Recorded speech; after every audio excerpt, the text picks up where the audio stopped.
your district, what your platform is. And then, Ryan, we'll go ahead and start with you.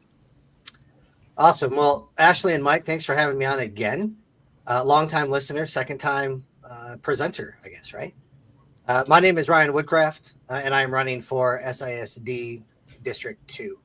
I spent 21 years active duty. Of all of the candidates running across all of the districts, I am not homegrown, born and raised in El Paso.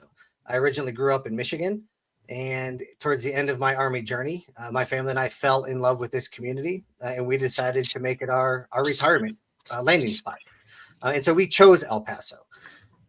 After the 21 years of service, part of my retirement journey was spending about 4 months as a substitute teacher within SISD, doing everything from pre-K through high school seniors, really getting behind the scenes and inside an inside look at some of our how some of our schools, administrators, staffing processes work.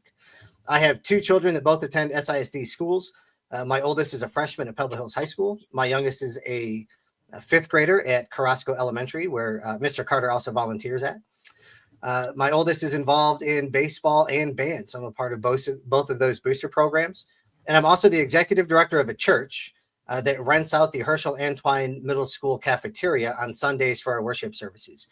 And so Manna Church is a partner in education with Herschel Antwine. We partner with them for career days and food drives and adopt a student and school supply drives and really any way that we can help those teachers and students the best we can, we do.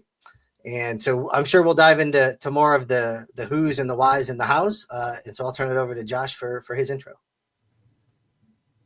I don't know if mine's going to be quite as impressive or well thought out. Okay, so I was telling Ryan and Mike earlier, I've been like under the weather this week, so I'll try my best. My name is Joshua Carter. I'm a product of District 3. I attended Montwood Middle, Montwood High School. Right now I work at a commercial litigation law firm where I deal with traumatic brain injuries with the more serious cases that we have. As Mr. Woodcraft said, I'm a volunteer coach with the volunteer sports program over at Carrasco Elementary, did soccer and track there, and actually got connected to Ashlee through Ryan's interview that you guys had, the first one there. So I'm happy to make that connection here, and thank you for having me. Second time too, here with you all. It's been a great experience so far, and I feel like a lot of people are listening to your podcast and getting their information through here. So it really does help, especially for those that can't catch it right then and there. It's always, free to share with them. So I've gotten a lot of good feedback from both Ryan's and mine's interview that we did from yours, which opened my thought process a little bit more to some different ideas. So I'm thankful for that. Running for District 3, I'd like to think that I'm the best candidate for that district with the most experience, ready to lead on day one. And I look forward to having this discussion with y'all today. Thank you. Thank you so much. And I also didn't forget, but Mike, I have Mike on here. He's my producer. He is been the person to guide me through this journey of podcasting. So kind of teaching me, how to interview and bring more of my personality out. So I was so happy when he was like, I'll be on. And thank you, Mike. I appreciate it, everything that you do, because you are helping me to get the word out on some of these really important issues that I feel aren't really covered until there is a board meeting about to come up, and then it's like all over the place. Or after the board meeting happens, then it's all over the place with the aftermath. But there's not a lot of places I'm seeing that are talking about it in real time. So thank you guys for joining me for this today. And how do you want to start? I have some pre-submitted questions. Did have a couple of people submit some questions, so I don't know if you want to start with that, or if you just want to go into the Vader. Mike, what do you think the best flow would be? I think let's introduce them a little bit. Let's have a couple of the questions that you had that were submitted to you as well. And I'm obviously I'll have questions as it comes up, because I'm in a unique, different type of circumstance when it comes to this, right? Obviously I'm not running for anything, but I am a graduate of the Socorro School District, right? I graduated from Socorro High School, and up until November, I was a teacher in the Socorro Independent School District as well. So I have multiple views of different perspectives on this. And I'd like to kind of see, learn more about the candidates as we're getting closer and closer to the election time. Yeah. And you also are a parent with kids in the Socorro Independent School District as well. So I think that it's perfect. I am, just to kind of put it out there right now while I get these questions out. On tomorrow, my guest for next week is actually going to be a candidate for SISD Board of Trustees, Mr. Melvin Milton. So he's going to be on. He also has a military background as well. So I am happy that I am getting some candidates to be able to come on, and it's helping me to, again, just put that information out there, because as I said, and I say all the time on my podcast, I see so many comments about where are my taxpayer dollars going? I didn't vote for a new stadium. I didn't do this. I didn't do that. Well, y'all, it's because nobody is out here getting the information to you. And that's what I want to do. I want to get information out to you as far as, issues in the different districts. Education is important to me.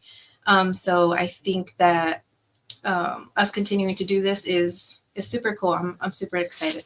So I did have a couple of pre-submitted questions. So first one is, how will you, how will you make sure our kids still get a quality education even with the district's budget problems, from a concerned SISD parent? Ryan or Josh, if you want to start. I'll go first. So I think that the biggest thing that we kind of talked about the last time also is just collaborating. I mean, right now El Paso is a very special place. Socorro ISD is a very special district. Obviously, that's why we're running for this. But we forget that El Paso is very different from the rest of the state. We still are in a Republican-controlled state. Even though we may have the majority of Democrats representing us, we still have to fall in line with the standards that come from the state. When I worked in as we discussed last time, I worked in HD 75 for close to 10 years. And that was a pretty diverse district. So it kind of taught us to learn to work with both sides, how to approach things. So the biggest thing that I've seen is collaboration.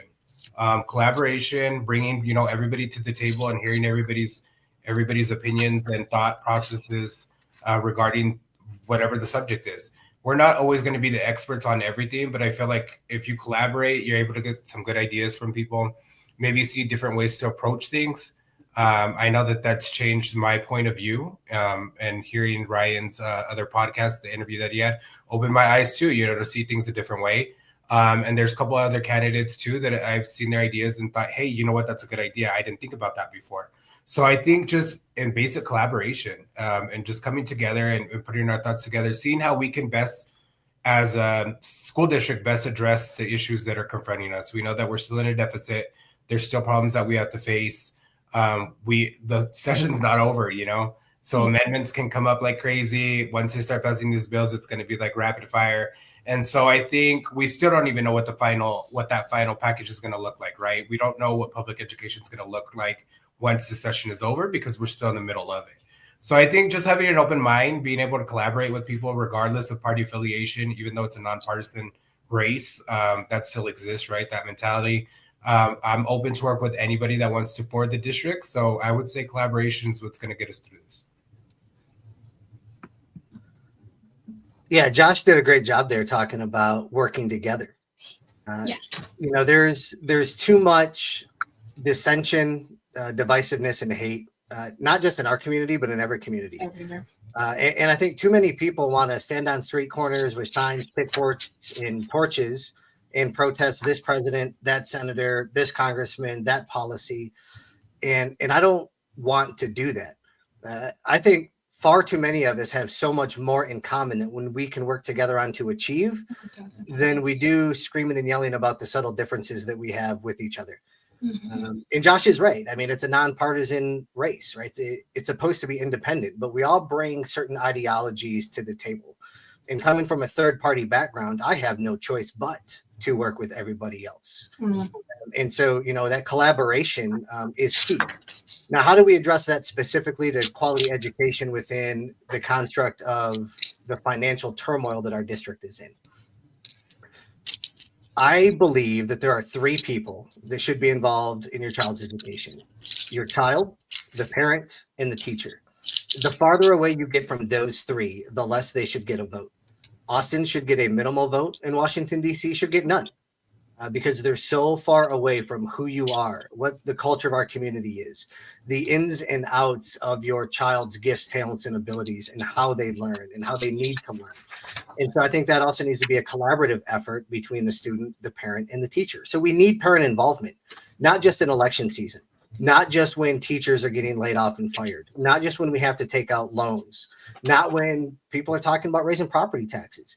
We need parent involvement in August and January and May. And we need that teacher parent interaction. From the figurative four walls of the classroom out will determine my funding priorities. And so everything inside the classroom is priority number one for me. That's furniture, that's academic material, that's quality teachers, that's supplies, right? The bank of Mrs. Jones shouldn't be paying for classroom supplies. Carrasco Elementary shouldn't be sending parents fundraising letters that say we need to fundraise for essential supplies for our student success. That's not acceptable. We still have middle schools in our district that don't have working HVAC, but we have a 6-figure contract with an HVAC company that's supposed to provide maintenance and operations.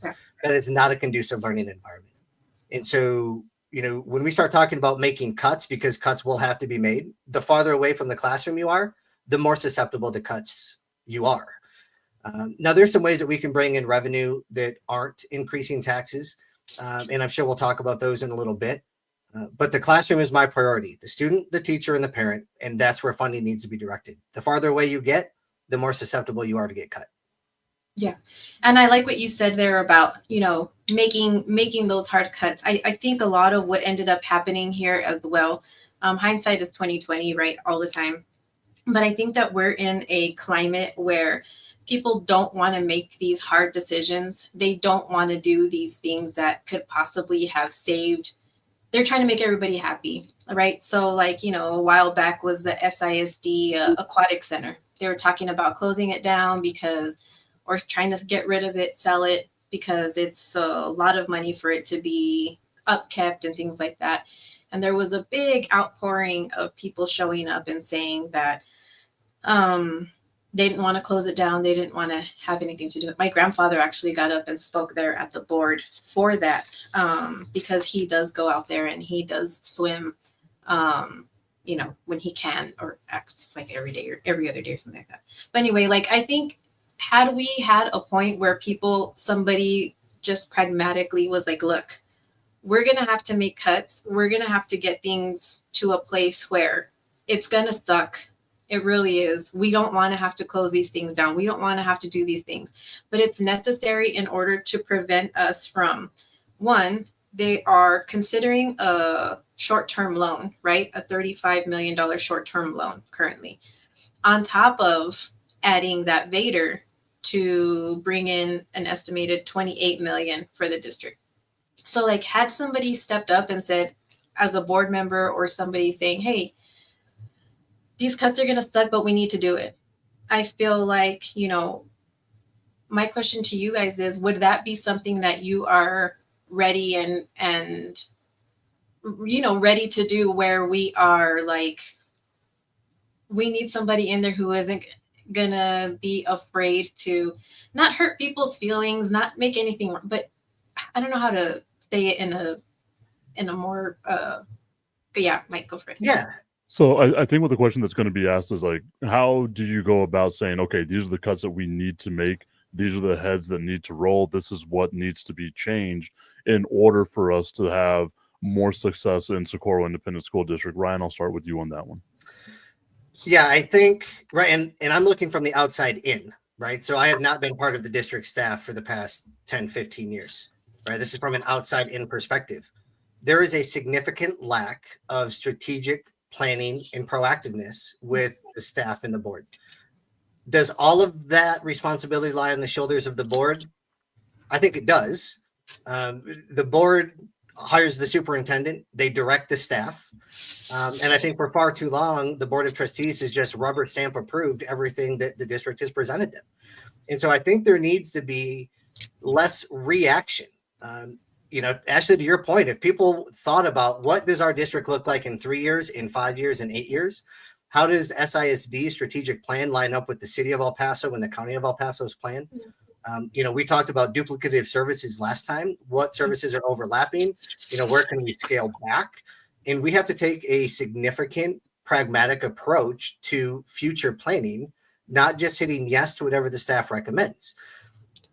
Some of the board members in the board meetings that I've been to recently do a pretty good job of asking the questions that nobody else wants to ask because it would jeopardize their reelection chances or their fundraising chances or their endorsements. I'm not in it for that.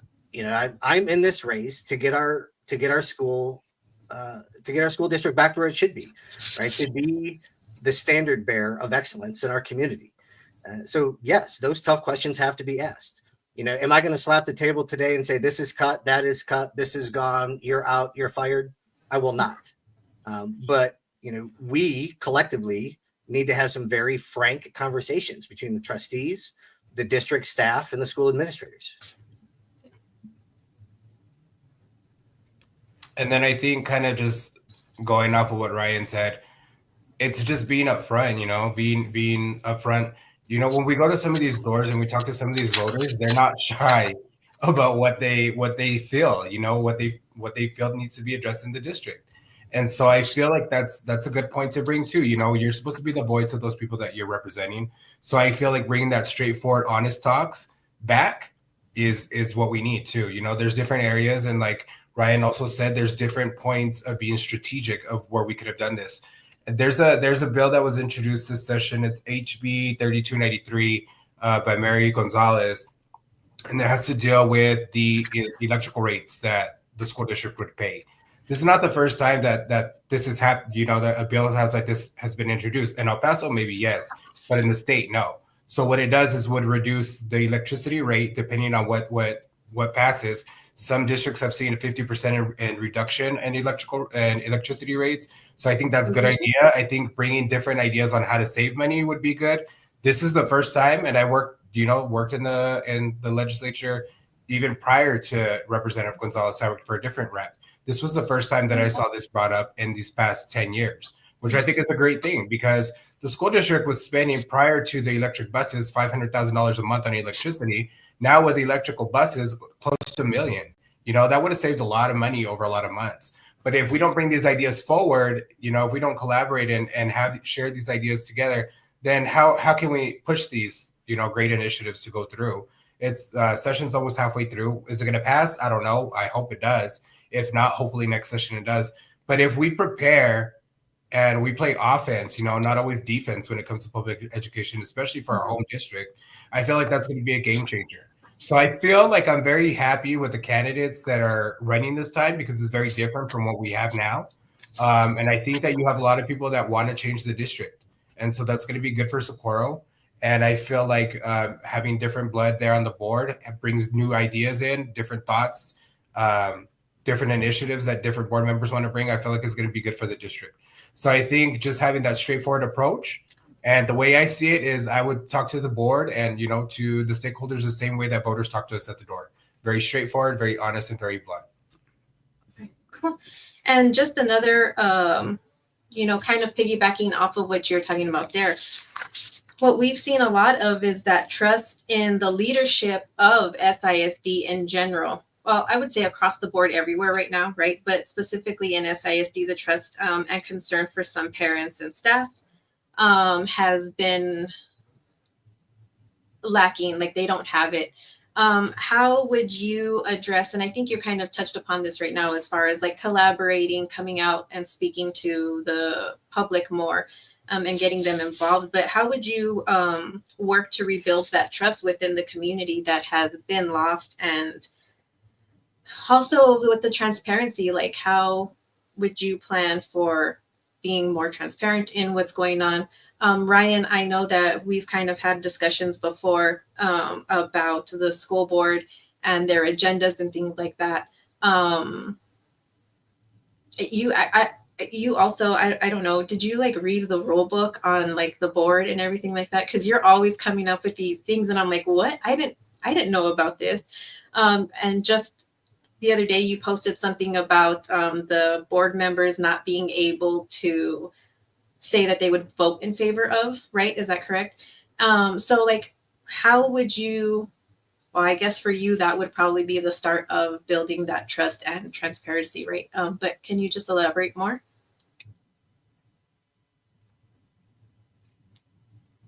That was like 5 different topics in one. So I'm going to try to summarize because I don't want to take Dr. time. So one, yeah, I absolutely read the policies. I mean, if we are running for the Board of Trustees and you haven't looked at the policies that govern the school district, if you haven't looked at the budget for the school district, and there's some candidates that are pretty open in public forums and say, oh, I haven't even looked at the budget. I don't know how you can honestly look voters and taxpayers in the eye and tell them, I want to fix the district, but I don't know what the budget looks like. Or I don't know the policies and the rules that govern how the school board operates. Yeah, I come from an Army background. I was I'm going to civilianize this. So my final rank was Chief Warrant Officer 4, which was a technical expert in my field. And our job is to be, an inch wide and a mile deep.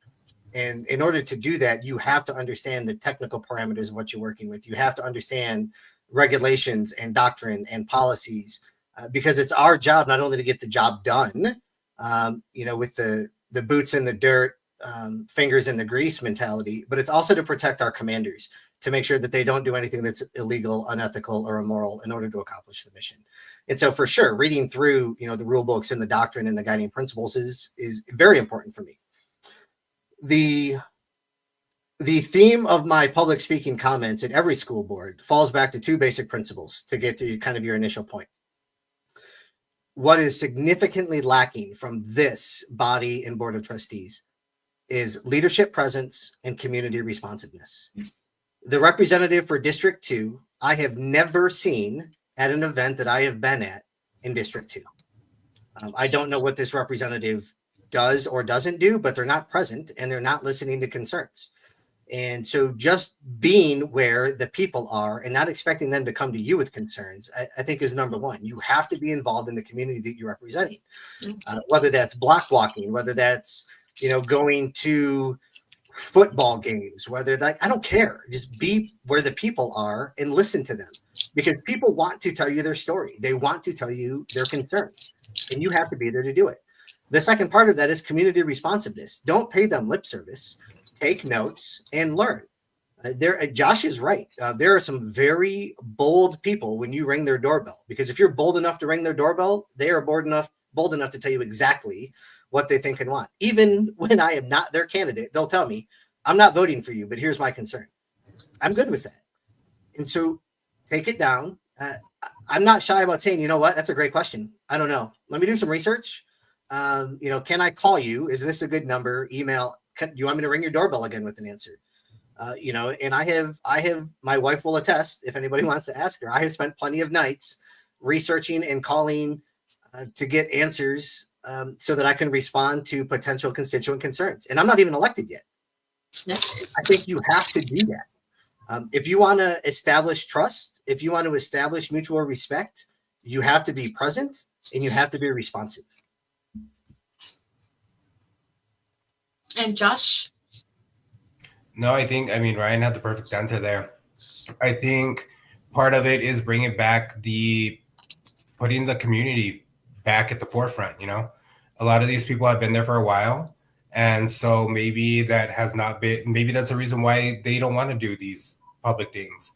I know something that we talked about the last time was hosting monthly forums or monthly meetings in District 3.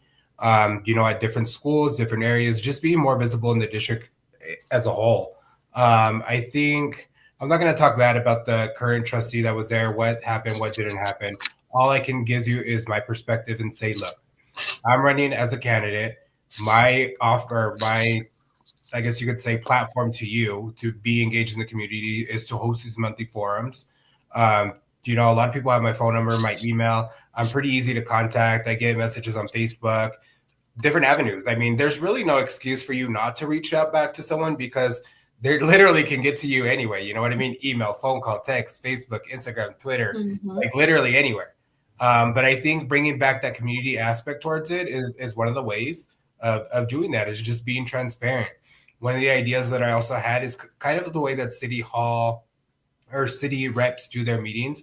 Also, is these monthly meetings, bring in a different person from the district, have them explain where we at on budget, where we at our projects. You know what I mean? Explain to them the importance of voting, just different things to get them engaged. I feel like when you don't have an option to participate in something, then it gives you the opportunity to complain about everything, right? So I think that's the best thing that could have happened with this election, is we're hearing a lot of complaints, but the way that I'm looking at it is a lot of opportunities to do better in the future.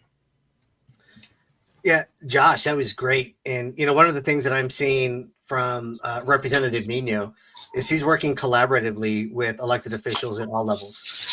He's working very well with Commissioner Butler for Precinct 1. He's reaching out to Representative Gonzalez for House District 75. He's engaging businesses and organizations in the community. And it may be, right, and I don't want to put the cart before the horse, but I would love to be able to take advantage of the stuff that Representative Nino is already doing. Like, I don't need to have a separate meeting. I can just piggyback off of his periodically. And being able to show, if we're going to talk about collaborations at all levels, from water district, EPCC, UMC, all the way up to the, U.S. Senator level, then why aren't we doing events together at the local level? At least once a quarter. Why not put all your elected officials for that area in the same room, right? And you can just round robin it. Collaboration is key here. Live streaming. Live streaming. All right, Michael. That's always one way to do it, right? So y'all have spoken about that, you've kind of been out there, boots on the ground, talking to people, trying to get input from people. And I know right now, as someone, again, deep ties that I have with Socorro Independent School District. Josh, I'll start with you on this question. What seems to be the biggest concern that you keep coming from? And how do you plan on addressing those concerns? So I think the biggest concern, and I think we've touched base on it pretty much this whole time, is the accountability portion of it. A lot of taxpayers, they've brought up the loans. We've talked about the Vader. We've talked about the layoffs that happened, and it's just like a massive amount of problems right now, right? And so it's just that little confidence that they have in the board right now. There's some people that have even said straight to my face, why not just let the state take over the board, get it back in shape? At least there's going to be a conservative, approach to it. Things will get in order, and then you guys can come back later once it's fixed. The thing is, we have this issue, so I feel like we should be able to deal with this issue here. But I would say the community trust right now is going to be the hardest thing to rebuilding, that trust again with the community. I don't think it's to the point where they're not going to trust us ever, but I think that it's going to be in the decision-making that we make going forward, little by little, how that trust is going to be put back into the board and the leadership of SISD.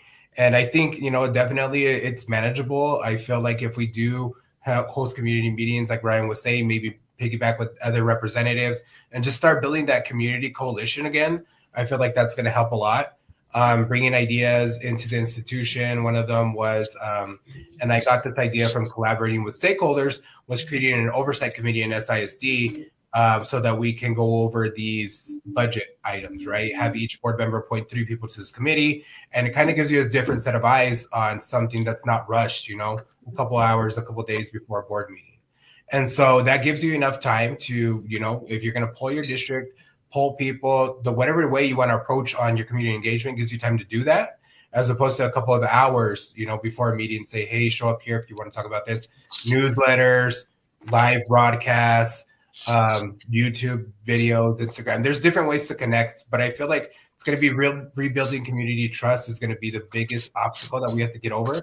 Because if this vote were to be held today, I don't feel like SISD voters would approve this, because they're not even at this point right now confident in the decisions that are being made with the current leadership at the board. I don't see it passing. I could be wrong. If they decided to do that, of course, I would support the will of the voters. But it's just the lack of trust right now in the district. Yeah, I like you said, if there was a vote to be held today, would I be confident that it would pass? I am not sure, but I am hopeful that people now, with everything kind of going on everywhere, politically and everything, they are getting a little bit more aware and awake as to what these things are and how their vote can make a difference, right? So I am hopeful that you guys coming on and doing this live stream and getting out there and doing the block walks and things that you are, that people are going to go out and vote. And just to put a reminder out there, I want to do it a couple of times, but early voting for this uniform election starts April 22nd. So you can currently go to EP County Votes. You can check to see if you're registered to vote. You can also check print out a sample ballot of who is. So like the districts are very difficult. We've already established this to figure out which candidate is in which district. But on this EP County Votes, your sample ballot will go off of who the candidate is for your area. So please make sure that you visit those, the EP County Votes. And let's take it over to Mike. There is a couple of questions in the comment section. So Ryan, I know that we gotta go circle back to you. If you can, real quick before we get to the comment section, what's the biggest concern that you've come across? Obviously, it's going to be that trust and transparency. I'm sure there's something else that you've come across as well. And how would you address that issue? Yeah, I think the Upper East Side has a little bit of a different demographic than what Josh is working with. Funny enough, the biggest concern that I still hear from the overwhelming majority of people I talk to is property taxes. SISD is the highest taxing entity of the 5 when you look at this area. And when folks watch the board members or they read El Paso Matters or their favorite Facebook page, all they see is how much SISD is essentially wasting taxpayer dollars, in their opinion. And whether and I've had people that are 80 years old that don't have kids in the district anymore but still pay property taxes, and they're still upset about it. And so my mantra for the past couple of years is elected officials at every level are supposed to be good stewards of taxpayer dollars. And right now, SISD is not doing that. And so they want to know, what are you going to do with my taxpayer money? And most of them that I talk to are not supportive of raising property taxes because the district hasn't been a good steward with what they've been given now. Faithful with the little, faithful with a lot. And taxpayers are not willing to do that. And so that's really kind of been the biggest one. The other one, especially in our community and the economic environment that we're in now, the loss of 300 jobs is significant for our community. People want to, and I'm a fine arts nerd, right? I grew up in band and theater, and I did that as a child. And it was part of a shaping function in creating who I am today.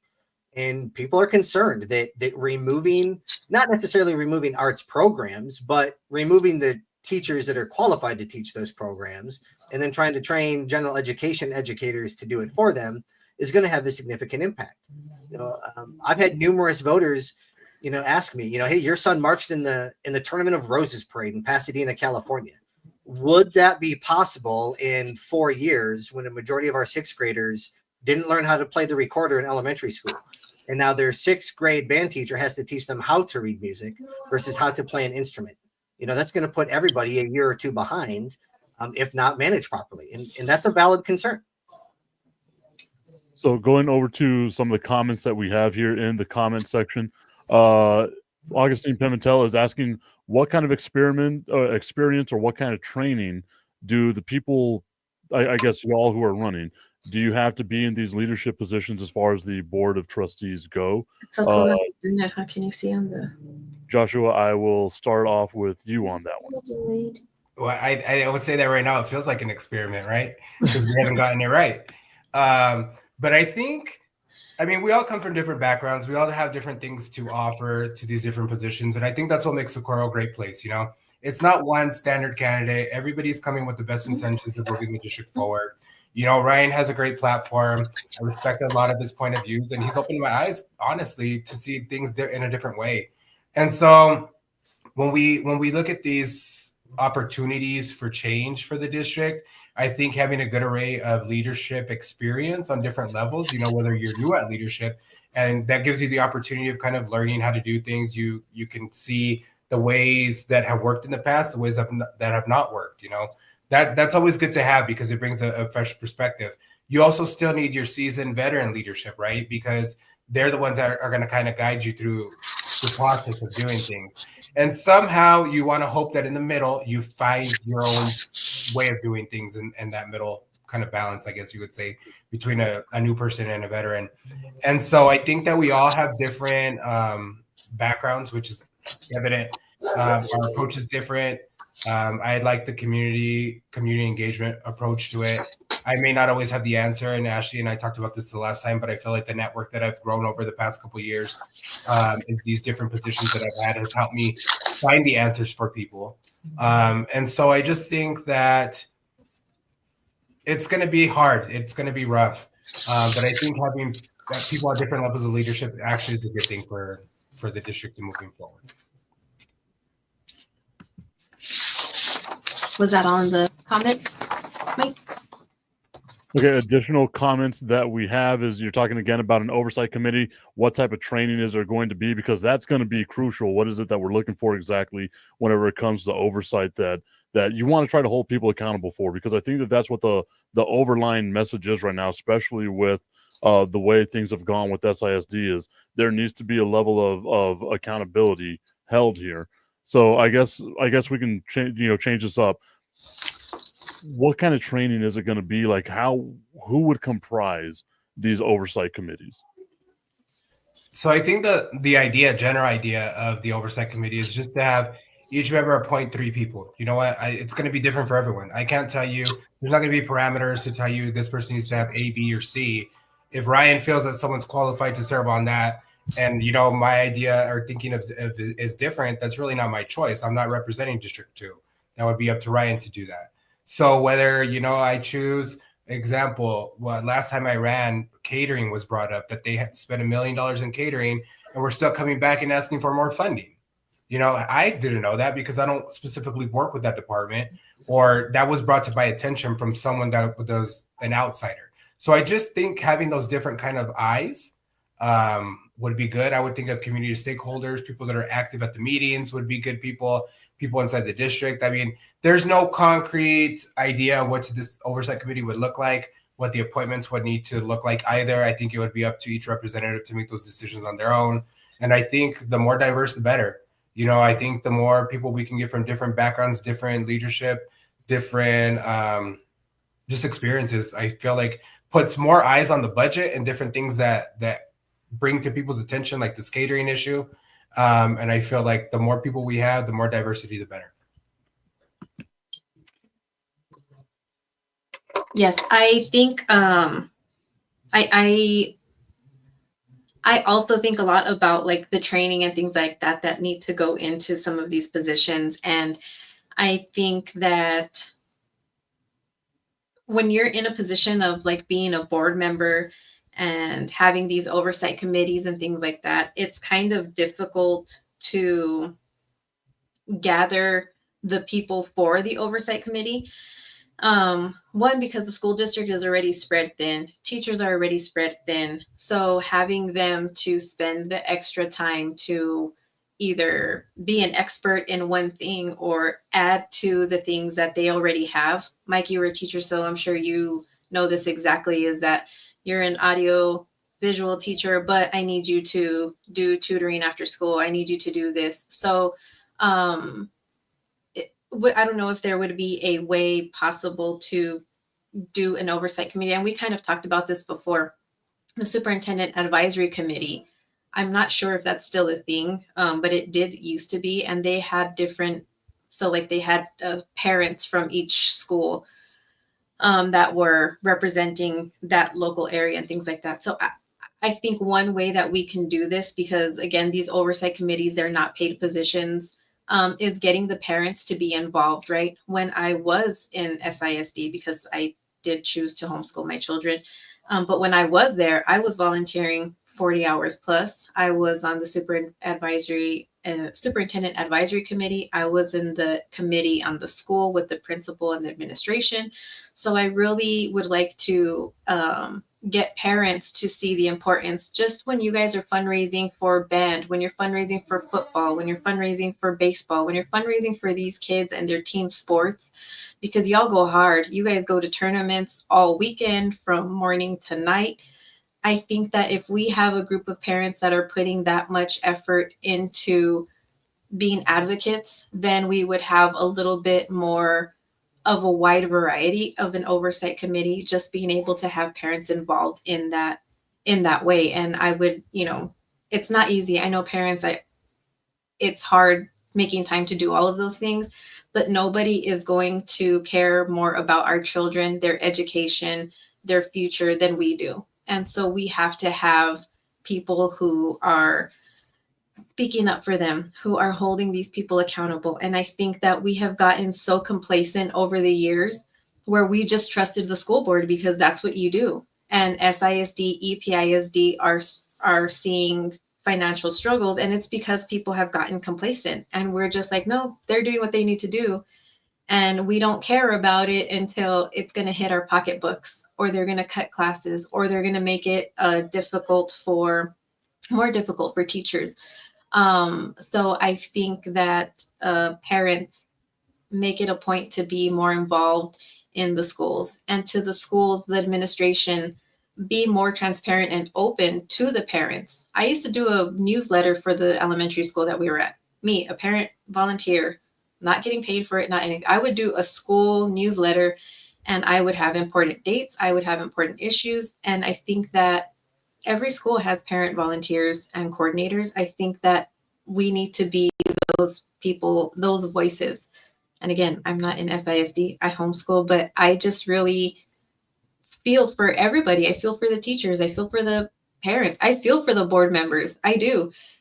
I think that they got blindsided because they also got complacent in the things that were going on. So I did have another question. Sorry, I digress, but I think that it's something that isn't spoken about enough, is the parent involvement being crucial to holding, well, you guys aren't elected yet, but holding the board accountable. Before we go there, Ashlee, can I circle back to those two questions that Mike brought up? Because I think there's some parallels there. I think the question asked about leadership experience, and everybody brings different experiences, different skill sets, different backgrounds to the table, both candidate, parent, community member. For me, do I have any formal training on how to be a board of trustee member for a public school? No, I don't.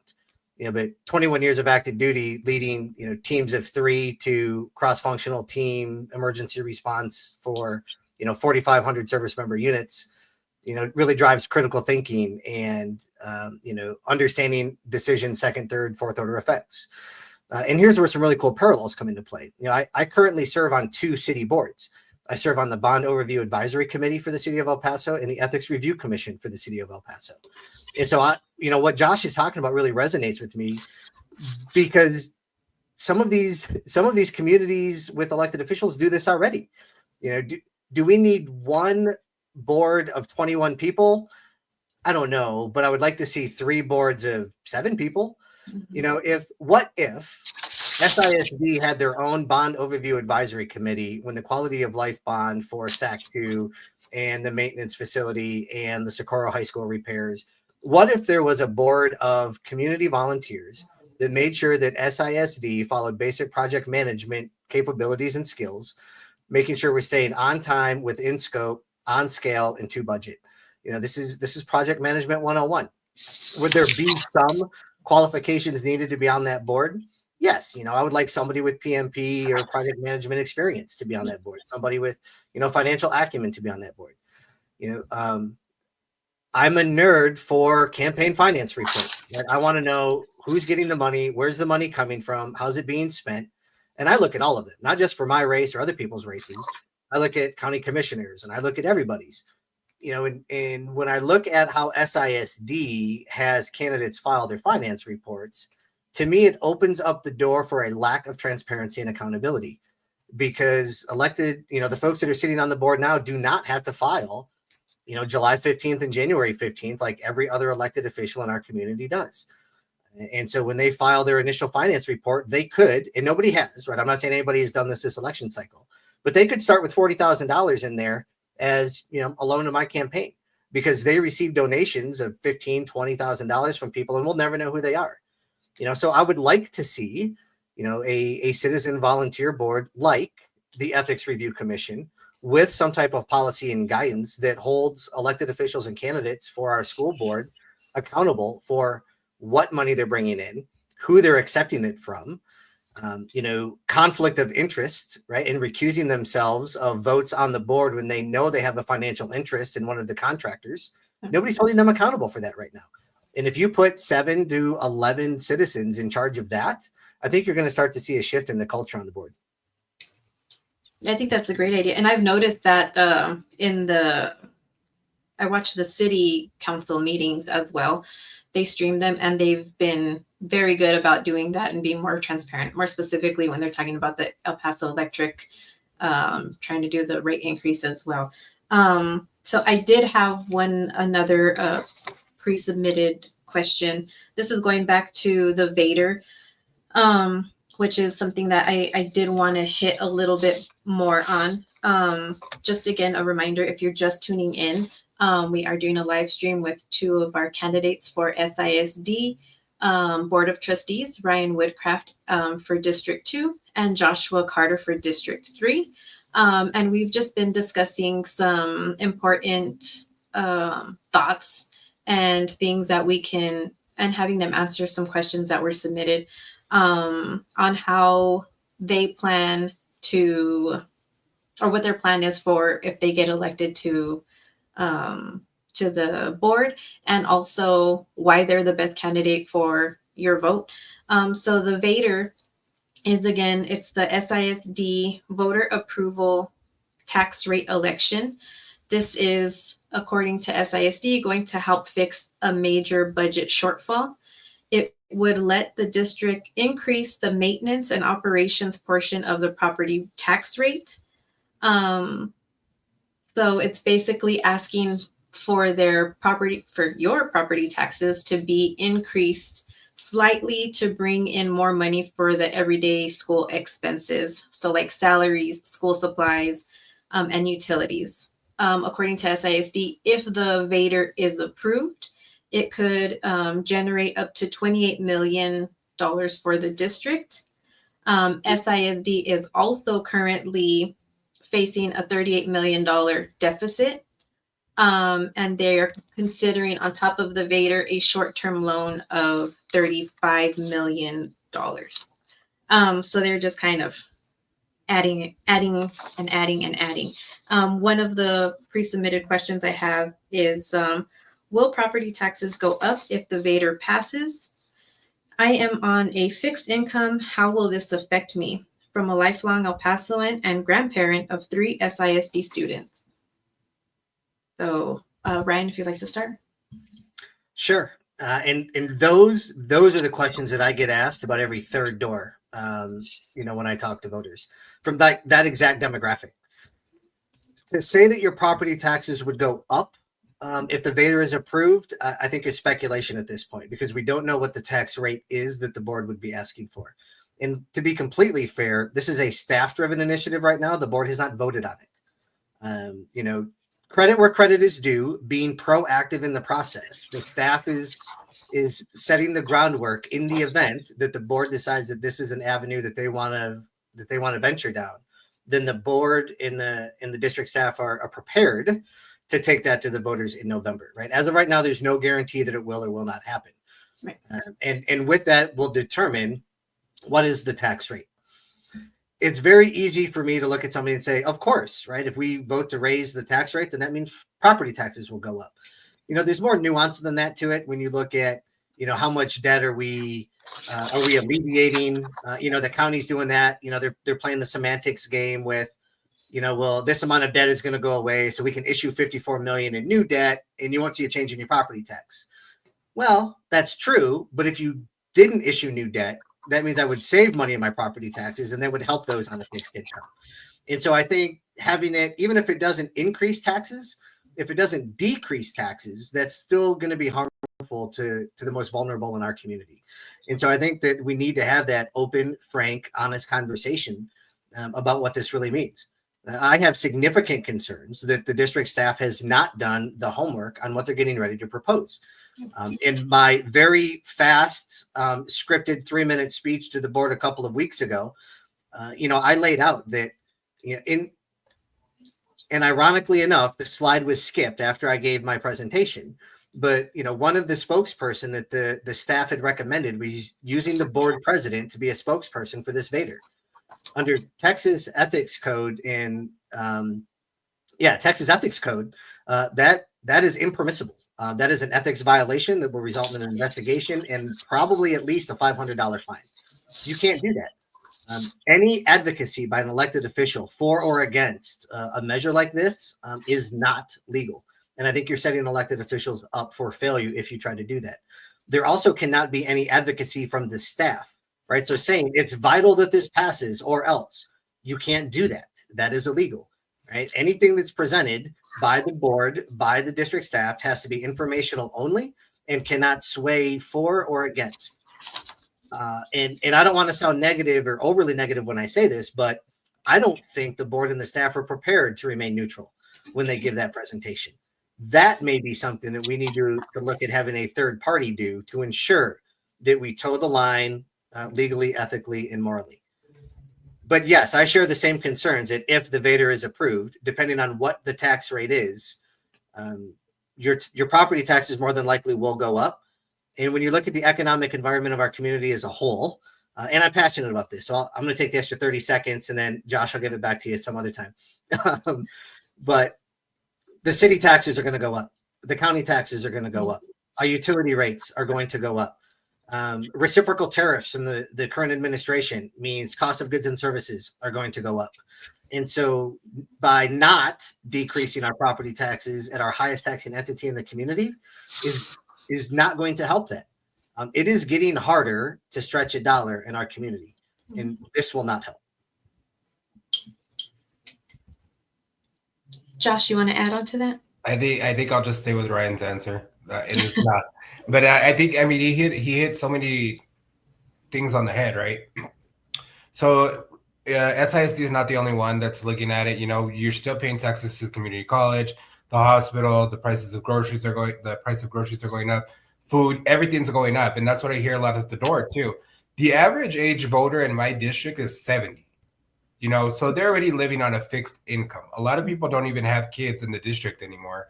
And so they can't afford this. And even if they have, those homestead exemptions or they have an exemption, it's still hard as it is. And that's what we hear at the door. It's hard for everybody. And so coming back to it, I am not confident in the people that I've talked to and the doors that I've hit. If they had to vote here today, I don't think it would pass. Okay. So far, it's like we're having a bad track record with the decisions that we're making because the decisions got us here. I don't know if you remember the last time when the TEA did the audit that showed that SISD had overcharged homeowners. And so that's another mistake that happened. So it's just like mistake after mistake after mistake. We need to take the time to think about these decisions that we're making because it's affecting everybody. Teachers, parents, seniors, homeowners, it's affecting everybody. So I feel like Ryan's right. It seems like a lot of the times this process is rushed. There's not enough community input, enough community engagement. If we take the time to do these things right, then we wouldn't find ourselves in problem after problem. It's like we get out of one problem and then guess what? The next problem we're in is 10 times worse than it was before. And so it's just like a never-ending cycle. And that's what the voters are tired of. They want new leadership, new board members, and they want a new direction for SISD. Yeah, for sure. And so I do have the timeline here for the Vader because we were talking about, there's a sense of urgency. And yes, I am going to say there is a sense of urgency for you to get informed on these issues, for you to elect officials that you feel are capable of listening and doing, making the decisions that are going to need to be. I have two of the candidates here for SISD who are letting you know what their platform is. So the timeline that they have for the Vader for SISD is there is an audit due by July 4th. Once that audit is due, I guess that's when the board will decide whether the Vader will end up on the ballot.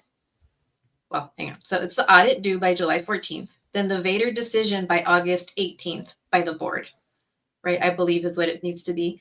And then after August 18th, there'll be public review of the audit by October 15th. So with the public review, let me just popped in my head right now. But let me ask you guys this. If elected, you will be already currently seated by October 18th, 15th, right? Once the election passes, when would you guys take the seat? After May? Yeah, so I think it's not too long after that, so it would be there. So then you guys would be on the board. When that happens, would you recommend for public review? How would you do it differently than what they have currently or previously done in the past? We've talked a lot about transparency. I know that they've had some community meetings, but specifically for you two, what would be your path or your vision for how we get the information out to the public on the Vader and the decision, whether it's made or not? Again, it's not saying that it's going to be on the ballot, definitely, because we do have an election before that, but we're just kind of preparing you guys, the public, for what's to come. So just, Josh, if you want to start with that, what would be your vision of public review when you're, if you're elected and on the board? To be honest, and I've always been honest with you, Ashlee, I'm not sure, because I feel like it's a very close timeline, but I also know that the promises that I want to make is to gain community trust back, right? Mm-hmm. And so I don't want people to say, you got elected, you made this promise, and guess what? You're just another person broke their promises with a rushed, kind of way of getting out to people. There's a lot of people that I have in my district that are not on Facebook, not on Instagram, aren't watching this feed right now because they're 70 years old. You know what I mean? So that outreach for every different demographic is going to be different. What about those parents, that don't speak English, that have 2 or 3 kids, that their kids are still in the district, they're still paying taxes. So that outreach is different. So I feel like we need to come up with a plan to reach as many populations as possible. Maybe we have a parent that's working 2 jobs, that is a single parent that doesn't really have time to be engaged, but is also invested in the education of their child. So I feel like once we can identify these different populations, different outreach approaches can be developed, and then I would feel more confident in being able to tell you, this is my plan on how to do it. If I look at my district, I would look at those different opportunities, whether it's, talking to parents when they're picking up their kids from school, whether it's at a monthly town hall meeting, whether it's on live like we're doing now, and just realize that there's different populations and different ages throughout the district. Like I said, the median age voter in my district is 70 years old. So I know that they're not going to be on social media all the time. So the outreach to them is maybe door to door again. So, hey, you just voted for me when I came and knocked on your door in May. Well, guess what? I'm back here again because we have an important decision coming up. So I feel like it's identifying those different special populations and then developing a strategy to do outreach to them, to let them know about what's going on. Okay. Right? Yeah. I feel like Josh is my tag team partner here because he's getting a lot of these exactly right, like I would answer him. I think it's important to note, Ashlee, that everything that you mentioned on that timeline comes with a cost, right? Like we don't get a third-party forensic auditor accountant for free. We have to pay for that. Mm-hmm. So where's that coming from, right? Every step along this way comes with a cost. The public review, again, Josh nailed it.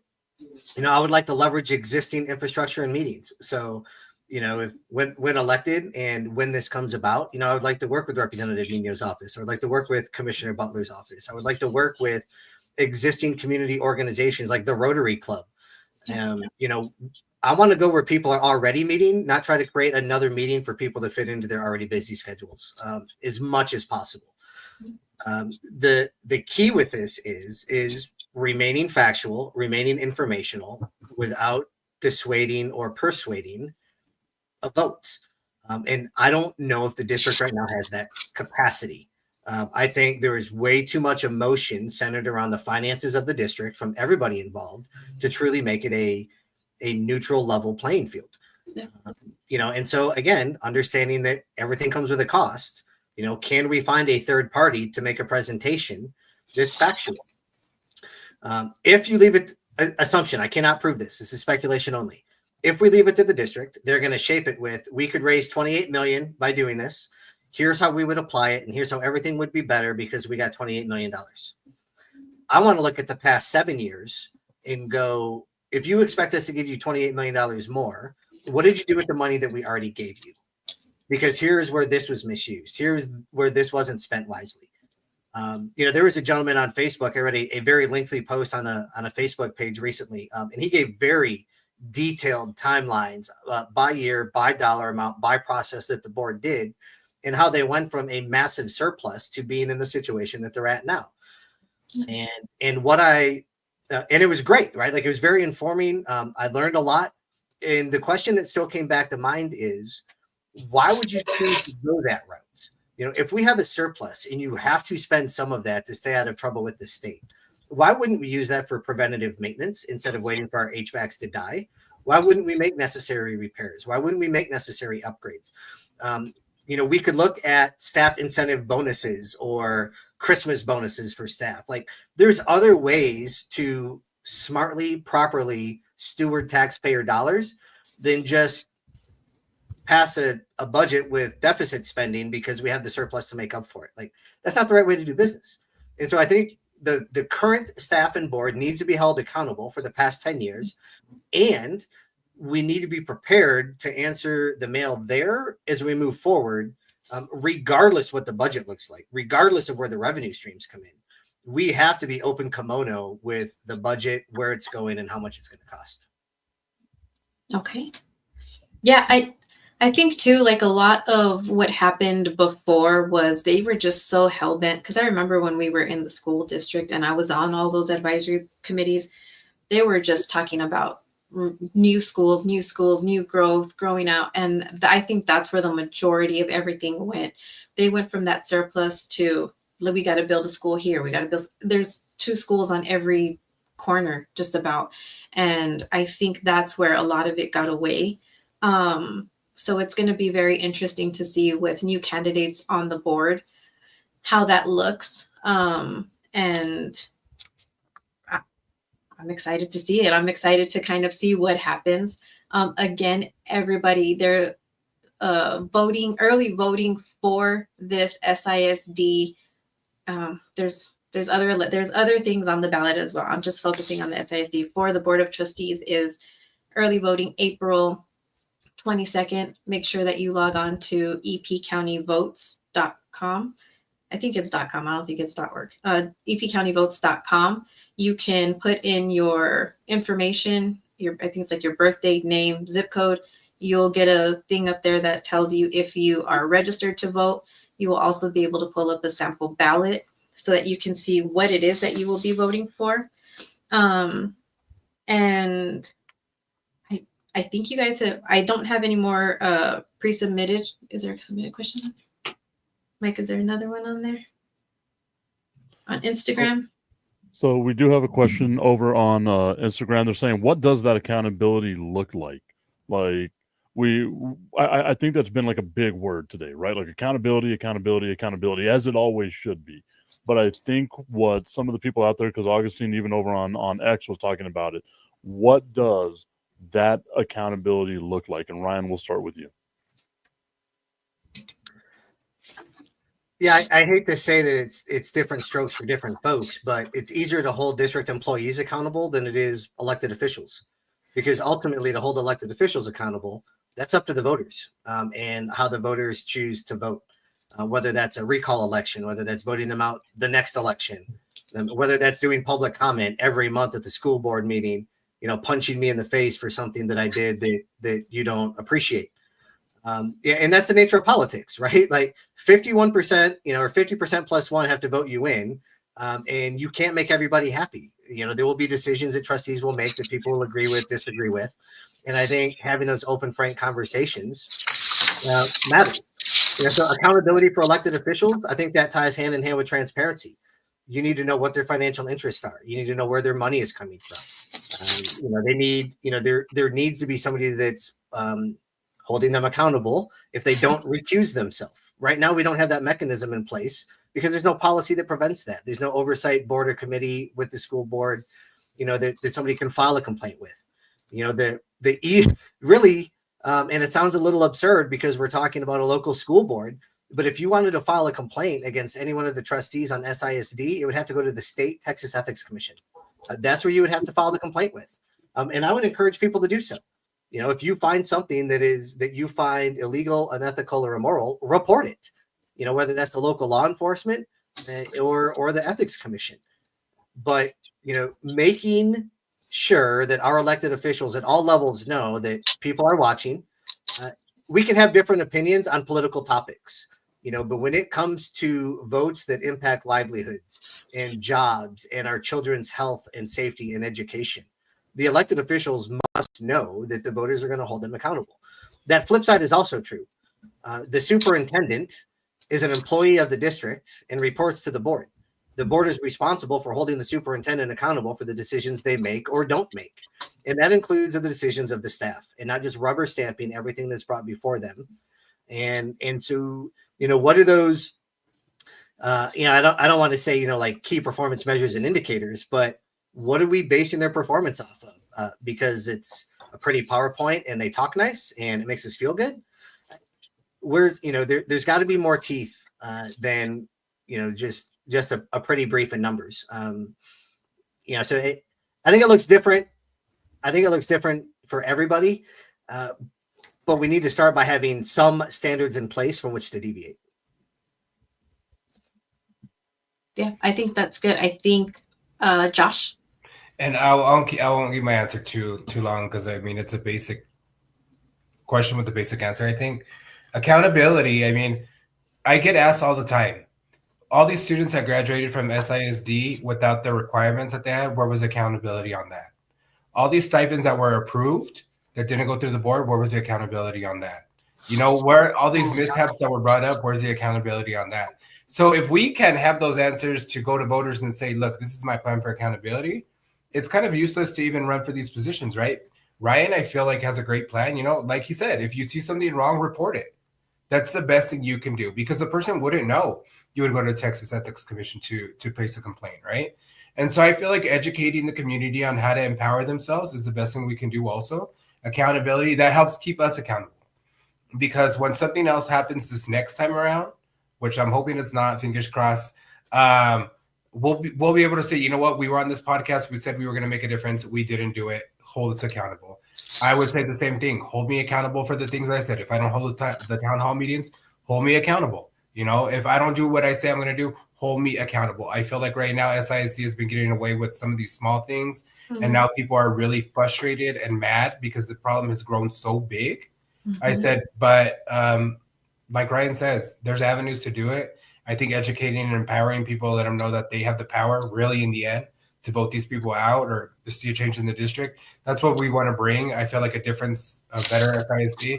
So accountability is putting the power back in people's hands, showing them how to get educated, how to get involved in the process, and guiding them through it too.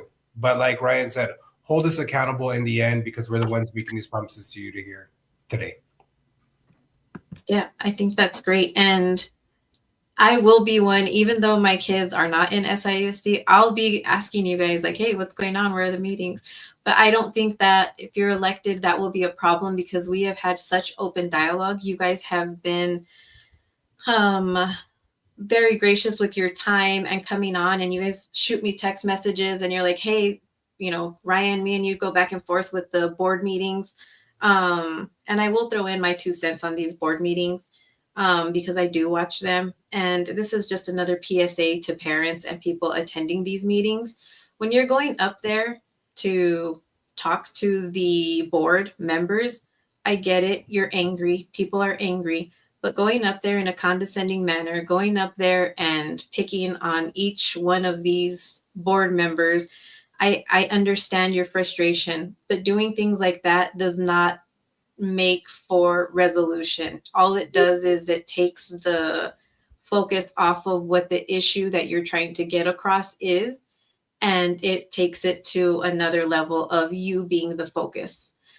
So I encourage parents to continue to go to these board meetings. If you cannot attend them, they do stream them on YouTube.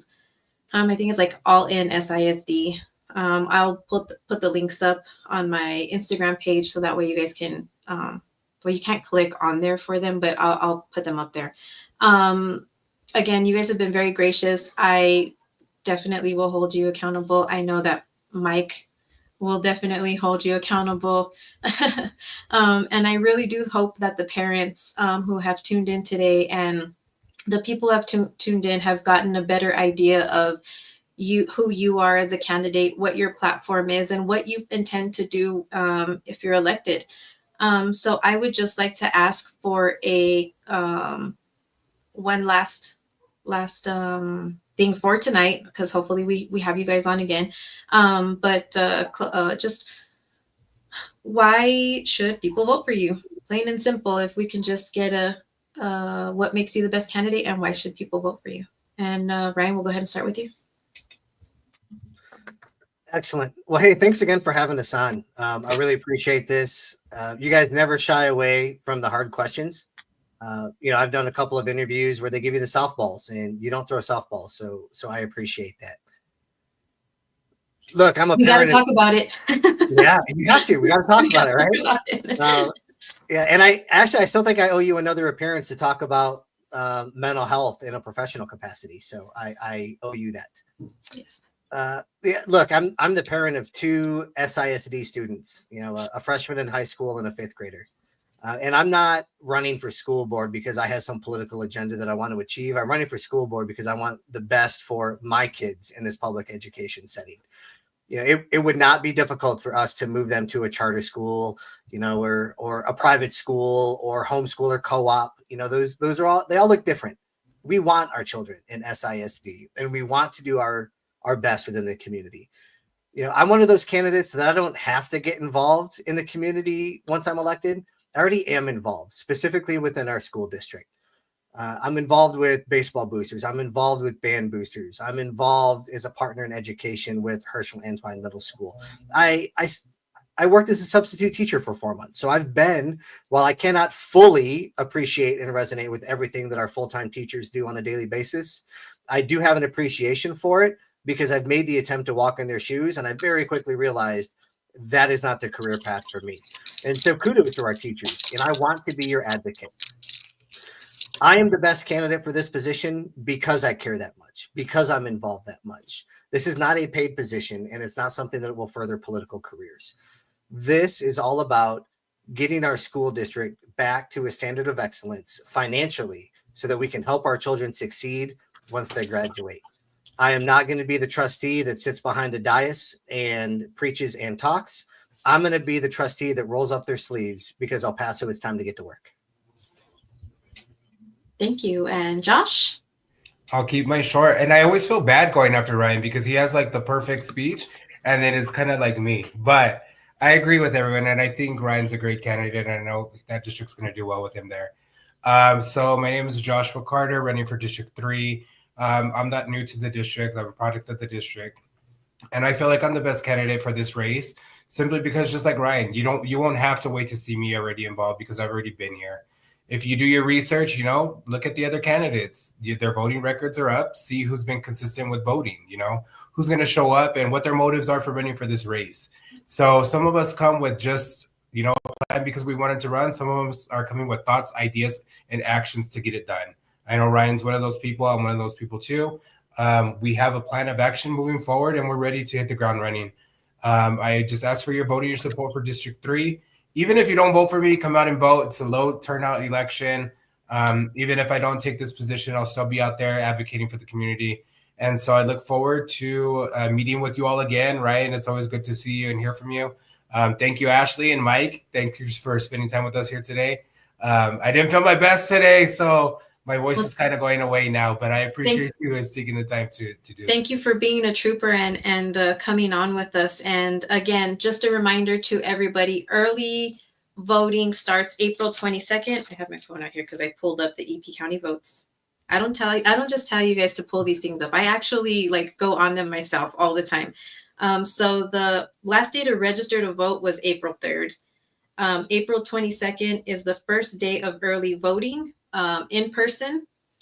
It's also the last day to apply for a ballot by mail. So if you are needing a mail-in ballot, make sure that before April 22nd, you have requested that ballot so that you can get that in. The last day to receive the mail-in ballots is Saturday, May 3rd, and election day is May 5th. Again, thank you both for coming on. Mike, thank you again for always having my back and having me on, kind of in check. Again, I'm new to this. For those who are new listeners from Mike's platform and everything else, if you guys can interested in a podcast that talks about mental health, advocating for yourself, and just different issues, please give Talking About It a listen. My episodes come out on Tuesday mornings, and I do them on Tuesdays because most podcasts come out Wednesday, so you can just use mine as a precursor for early week. But yeah, we drop on Tuesday. My next guest next week will be El Paso Independent School District candidate Melvin Milton. So if you guys can or want to hear a crazy chick talk about her mental health journey and have some cool guests on, then please give me a follow. Again, thank you all who have tuned in. I appreciate it. This was a great first live, and maybe we'll be doing this a little bit more frequently if we can get candidates on and have just different discussions and talk about all the shit that's going on. So thank you guys. I hope you have a great one, and good night. Sounds good. Thank you. Bye, all. Thanks.